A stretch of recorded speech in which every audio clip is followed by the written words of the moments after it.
Bonjour à tous et bienvenue dans ce nouveau numéro de Savoie Actu du 19 avril. Un numéro sportif cette semaine puisque c'est Melvin Richardson qui nous accompagne, joueur du Chambéry et Savoie Handball. Ensemble, nous allons brosser les actualités des jours à venir dans le département, mais d'abord l'interview de l'invité. Bonjour Melvin. Bonjour. Vous avez 19 ans et déjà un joli palmarès, champion d'Europe avec les moins de 18 ans, champion du monde avec les moins de 20 ans. Vous êtes passé pro au CSH l'année dernière. Et puis comment ne pas mentionner votre père, Jackson Richardson, dont les exploits ont émerveillé toute une génération. On vous parle encore beaucoup de votre père. Bien sûr, parce que c'est vrai que ça a été un sacré personnage. Il a marqué le hand français de son empreinte, donc c'est normal qu'on parle de lui. Mais bon, tant qu'on me parle de bien sur lui, tout va bien. Ça vous dérange pas particulièrement on vous dise, bon, votre père, comment il est, tout ça. Vous répondez avec. Ouais, bon, je réponds normalement. Après, voilà, moi je dis juste que c'est mon père, donc après, avec tous les détails, je vais pas dire tous les détails, mais ouais, on en parle. C'est vrai qu'on en parle encore de temps en temps, mais moi ça me dérange pas. Il suit votre carrière, évidemment. Il vous donne des conseils ou vous avez passé le cap maintenant que vous êtes professionnel. Oui, bien sûr. Il me donne déjà tout d'abord des conseils en tant que père, puis après, c'est vrai qu'il s'y connaît un peu dans le domaine, donc j'ai la chance de partager avec lui des discussions un peu plus approfondies dans le hand, donc non, moi c'est un plaisir de partager avec lui. Ouais. Ça a été difficile de vous faire un prénom. Vous avez senti, ou vous sentez encore que vous devez prouver un petit peu plus qu'un autre joueur pour éclore, montrer plus sur le terrain, vous le sentez ou... Non, après, c'est vrai que voilà, il y aura toujours des comparaisons avec papa et moi. Ouais. Mais voilà, moi je me prends pas la tête là-dessus. Comme je dis, lui il a fait son chemin, il a réussi, c'est à moi de tracer mon propre chemin. Et puis voilà, non, mais je me dis pas qu'il faut que je sois, il faut que je fasse plus pour me montrer par rapport à mon père. Non, mais même, il faut que je fasse quand même plus que les autres pour être meilleur que tout le monde. Enfin, De toute façon, ça, c'est c'est l'objectif de tous les d'être. joueurs de toute façon. Donc voilà quoi. Je me suis laissé dire que gamin, enfin vous avez 19 ans, mais vous aviez plutôt une attirance pour le foot. Est-ce qu'il y avait comme une fatalité à suivre les traces de votre père dans le hand? Est-ce que il y avait de toute façon une ligne un petit peu tracée inconsciemment? Non, après moi je suis un passionné de sport depuis tout petit. C'est vrai que j'ai fait pas mal d'années de foot. Puis c'est quand nous sommes arrivés à Chambéry que j'ai eu envie d'essayer le handball. Et puis c'est là où j'ai rencontré toute ma bande de potes que j'ai toujours aujourd'hui. Et c'est grâce à eux qui m'ont permis de continuer, que j'ai pris beaucoup de plaisir à jouer, à pratiquer ce sport. Et voilà, j'ai continué et après ça a évolué. Le déclic, c'est à Chambéry. Il y a eu un moment particulier où c'était dans une continuité, vous avez découvert le hand ou voilà, Chambéry, la ville, peut-être aussi l'ambiance qu'il y a autour du hand, ça vous a poussé? Ouais, non, tout d'abord c'était vraiment pour prendre du plaisir, c'est pour m'amuser avec mes potes. Donc voilà, après il y a eu beaucoup les sélections avec les sections sportives au collège, il y a eu le pôle espoir, enfin il y a eu tous ces petits trucs où j'ai eu la chance de partager ça avec mes amis qui m'ont accompagné. Et après on va dire que le déclic ça a été peut-être quand j'ai eu mes premières sélections avec les équipes de France Jeunes.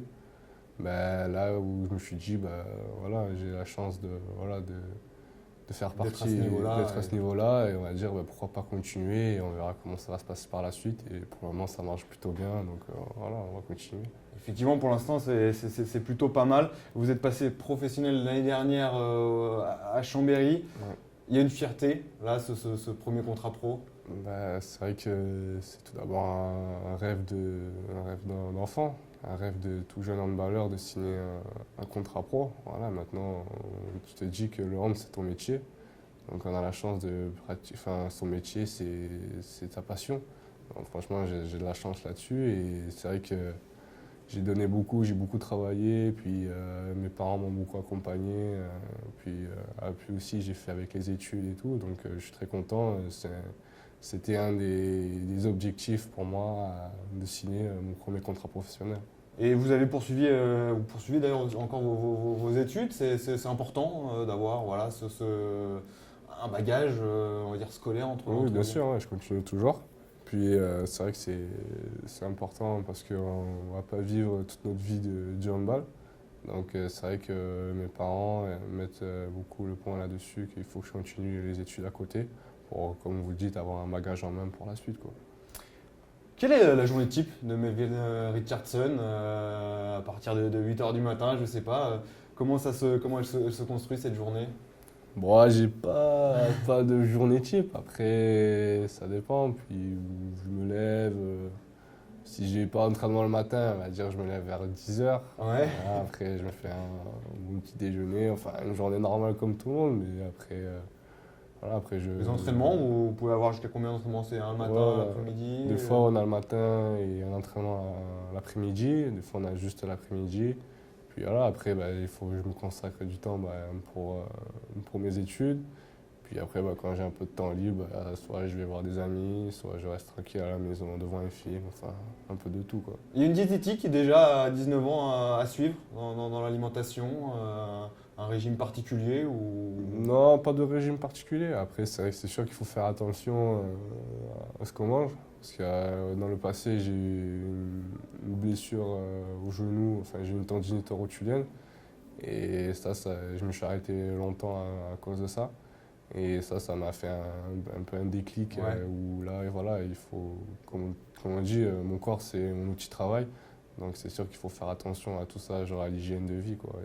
La blessure, il y a une hantise des sportifs autour de la blessure, c'est Bah, votre cas aussi. voilà, personne n'a envie d'être blessé parce que la blessure, bah, elle peut entraîner des fois une fin de carrière ou une carrière plus courte. Donc c'est sûr qu'il faut faire vraiment attention et il faut respecter son hygiène de vie, quoi. Et vous êtes prêt du coup à faire des sacrifices en fonction. Oui, bien sûr. Votre poste référence, c'est arrière droit. Les fans de hand vous auront vu évoluer par contre demi-centre, ailier. Le joueur moderne de hand doit avoir cette polyvalence ou c'est vous qui avez cette capacité à pouvoir jouer à plusieurs postes? Bah, c'est sûr que jouer sur plusieurs postes, c'est un avantage. Mais après, moi, c'est vrai, comme vous dites, mon poste c'est de formation, c'est arrière droit. Puis j'ai eu là où j'ai commencé à jouer demi-centre, c'était avec l'année dernière au championnat du monde avec l'équipe de France Jeune.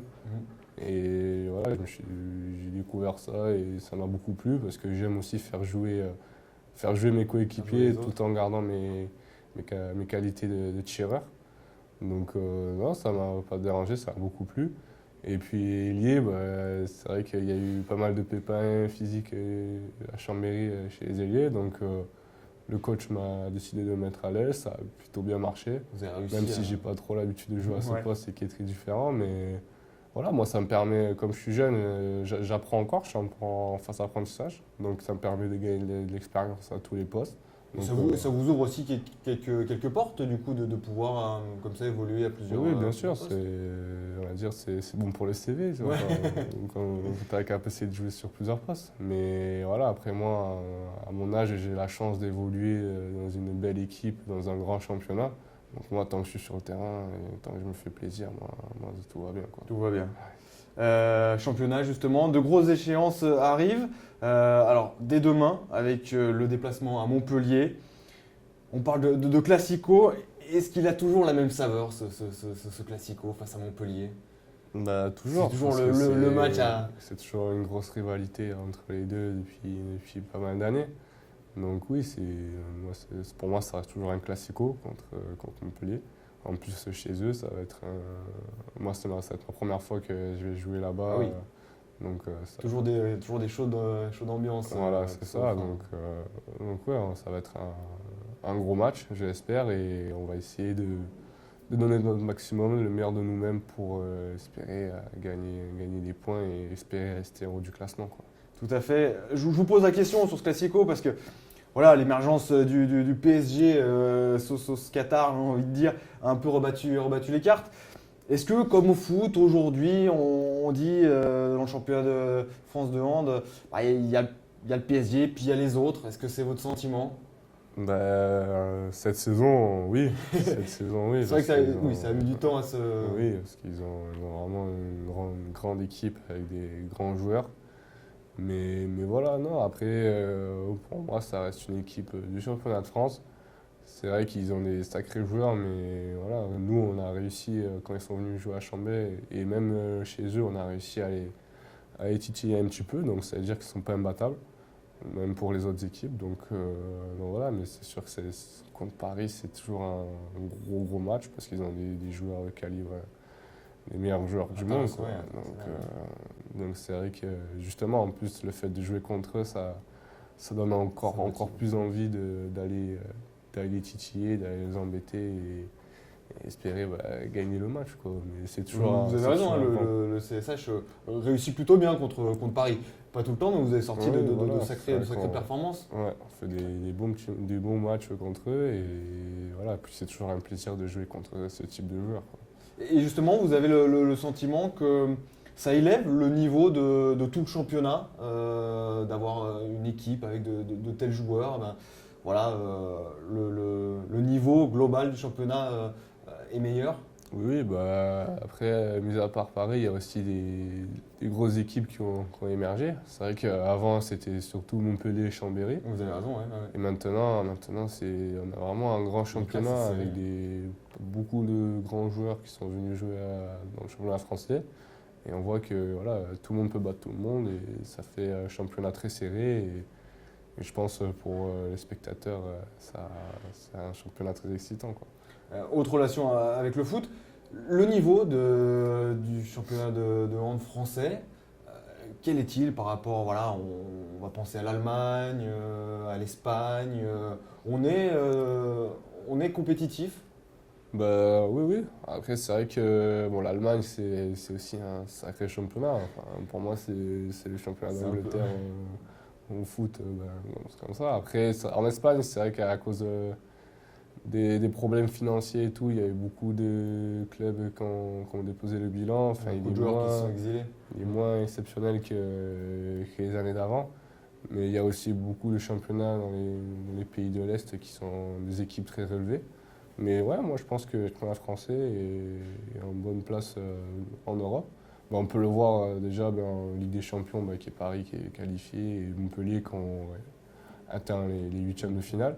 Puis nous, en Coupe EHF, il y a 3 équipes qui sont qualifiées une pour le Final Four et 2 autres pour les quarts de finale. Donc ça montre que le championnat français est un championnat relevé avec de belles équipes, quoi. La Coupe EHF, on en reviendra tout à l'heure. Lors de la réception du PSG il y a quelques semaines, Yann Gentil, votre gardien, assurait le CSH a les meilleurs supporters de France. Vous confirmez? Moi, je confirme. Après le spectacle qu'ils nous ont offert contre le PSG, ça montre qu'on a une ville passionnée de handball, où le phare est pratiquement tout le temps rempli, qu'il y a toujours du bruit.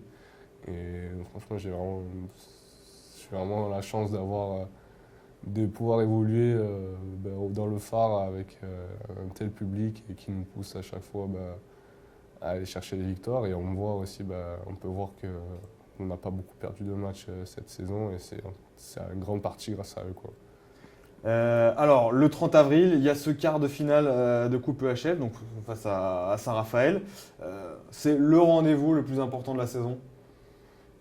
C'est vrai que je crois qu'on n'a jamais atteint les demi-finales dans un championnat européen. Donc c'est sûr, ça va être un grand rendez-vous. C'est aussi notre objectif d'aller le plus loin possible. Donc ouais, ça va être un gros match contre une équipe qu'on connaît bien et qui nous connaît bien. Donc va falloir mettre tous les ingrédients et se donner à fond pour aller remporter ces 2 matchs qui nous attendent. Ouais. Ah, vous allez les rencontrer, je crois, 3 fois en très peu de temps, hein, Saint-Raphaël. Ouais. Donc, et oui, cette Coupe EHF, effectivement, on le disait tout à l'heure, avec 3 clubs encore engagés en France, montre le niveau du championnat. Ouais. Melvin Richardson, est-ce que vous suscitez la convoitise de clubs étrangers? Est-ce que déjà on vous approche, votre entourage est approché? Moi, je sais pas. Après, mon entourage, je sais pas non plus. Enfin, ils préfèrent peut-être pas me rien dire pour le moment, parce que j'ai encore un an de contrat avec Chambéry et j'aimerais le remplir jusqu'au bout. Parce que voilà, j'ai encore beaucoup de choses à apprendre. Je découvre le monde professionnel. Donc j'espère que l'année prochaine qui va venir, ça va me permettre de confirmer encore ben, ma, ma progression. Belle saison. Et maintenant, après, on verra bien ce qui se passera par la suite, quoi. Pour l'instant, vous êtes un peu dans une bulle où voilà, l'idée est de progresser. Ouais, Vraiment, voilà. Déjà, de finir la saison parce qu'on a encore des gros matchs à venir et aussi ben, moi de continuer à progresser. Et après, on verra par la suite. Ouais. Bon, allez, une petite confidence là. Vous rêvez d'un club? Il y a un club particulier Bah, qui vous fait envie? pas spécialement. Après, c'est vrai qu'il y a toujours des grands clubs en Europe bah, qui ont la chance voilà, de faire d'évoluer en Ligue des Champions, d'aller loin dans la Ligue des Champions. Et c'est ces clubs qui font envie à tous les jeunes joueurs. Mais bon, voilà, je ne me précipite pas, je n'ai pas envie de griller les étapes. Pour le moment, je suis à Chambéry. L'Allemagne, c'est dans une carrière, se dire voilà, j'ai joué en Allemagne, c'est une envie plus qu'une autre. Bah, c'est sûr que l'Allemagne, c'est un autre championnat. C'est limite, voilà, là-bas, c'est pour eux, le handball, c'est presque une religion, quoi. Donc, les salles sont tout le temps pleines, de partout. C'est un championnat très relevé, donc c'est sûr que ça donne envie de jouer dans ces salles et tout. Après, voilà, Ah, s'il y avait une possibilité, vous ne cracheriez pas dans la soupe là quand même. pourquoi pas? Il faut en discuter, quoi. L'équipe de France, avec les Jeux de Rio dans pas très longtemps, vous êtes encore jeune. Est-ce que c'est envisageable de vous voir sur les terrains? Bah, je pense, enfin pour moi, c'est un peu tôt. C'est un peu tôt. Comme je l'ai dit tout à l'heure, j'ai pas envie de griller les étapes. Mais c'est sûr que les JO, ça fait rêver. Ça fait rêver tous les sportifs.